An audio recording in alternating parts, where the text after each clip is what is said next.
Man, it's crazy how a lot of former Tulsi supporters have taken different paths. But I don't know about you guys, but I see a lot of people who, especially like some people who still support Bernie Sanders, who still use the term Tulsel, and I'm like, Yeah. I don't support any politician anymore. Tulsi is out of office. Like she doesn't hold any political position right now. Why are you still using this term? I don't know if you guys still experience this.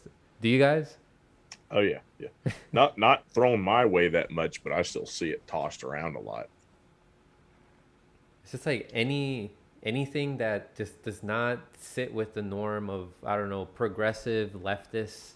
You're just termed like a toll cell. Like if you have any political views that don't exactly align with what popular progressive media aligns with, it's just you just throw the word toll cell. Have you been called that, Tom? Never heard the term, Oh but my God, you're lucky. I I tell you what, it's it's really weird where I'm at, and a lot of times I just choose not to talk politics at all uh, out in public. One, it's different than where you guys are at. We're still all masked up and can't go to restaurants, and this is the most shut down place in the country. It's Yeah. really sad. So it's not like all the bars are still closed and everything. It's kind of insane. Uh, but yeah, I can't even I can't even talk politics with a lot of people in this town because I think it's kind of the uber crazy. Um, so I just kind of avoid it with that. You got to suss people out a little bit. Yeah.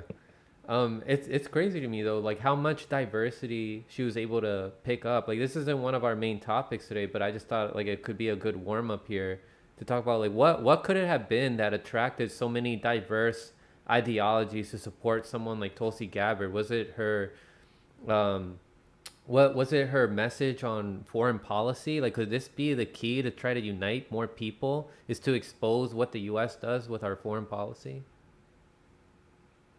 I mean, I would say it's got a little to do with that, but a few other things as well. I think I've made this point too about Donald Trump, and before Donald Trump, in a lot of cases, it was Ron Paul. Um, People were looking for something different. Okay, we'd been hearing the stuff thrown at us between the Bushes and the Clintons for years and years, and you get someone like Ross Perot in '92, Ron Paul '08, 2012, Donald Trump 2016. They're calling out basically both sides. Okay. So you had Tulsi Gabbard, who's calling out all the foreign policy stuff. She's also calling out Hillary Clinton. She was taking the punches in both directions. And, some would say Bernie did that in 2016, but the problem was he wound up just kind of kowtowing right toward the end, and he turned a lot of people off, I believe. Those people that couldn't trust Bernie this time around went looking for other alternatives, and a lot of them ended up in Tulsi's camp. Some of them ended up in Marianne Williamson's camp. Some even went to Andrew Yang. But I think it was just that it felt genuine. It felt like she wasn't playing party politics, and they were looking for that outsider. Yeah, what do you think, Tom? Yeah, I think she seemed real, you know, Yeah. and she was speaking truth to power. And I got to be honest, I don't know any politician right now in any party that's really doing that I can stand behind. Uh, I'm just not aware of any. I can't even think of, like, on the Democratic side, I can't even think of the last time someone made a stance on something that I was like, yeah, I'm 100% on board with that. Uh, it's like I don't recognize anything anymore.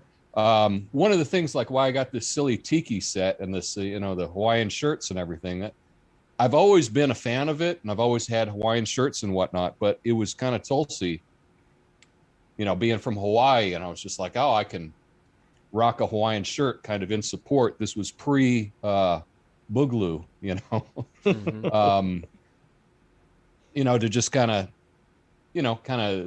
backhanded or very subtle support for Tulsi when she kicked off. And I've just kind of kept it because I like it and it's fun. And silly. It's I don't nice know. theme to your channel.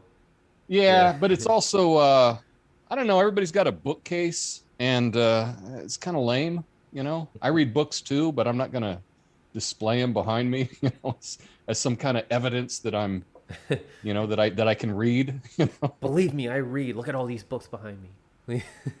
Like I Yeah, I see Look at them people definitely all. like You didn't go can for that theme, as you can see.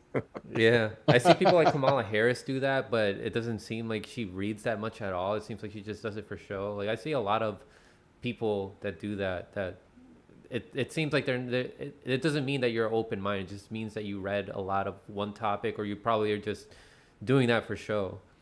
Thomas Oklahoma makes a great point. He said Tulsi didn't have to play identity politics to win over millions of people of color. All she had to do was advocate for class and civil rights reform. She's anti-establishment, which won over some of the left and right. Definitely anti-establishment. And she was also one of the few politicians that stood up for Julian Assange, that made civil liberties a focus, talked about our election integrity system. She's the last politician that I ever really supported like that, just like you, Tom. Like I can't see anyone who's in office right now who I can really get behind, and I don't really think that we can solve our problems by voting our way out of it anymore.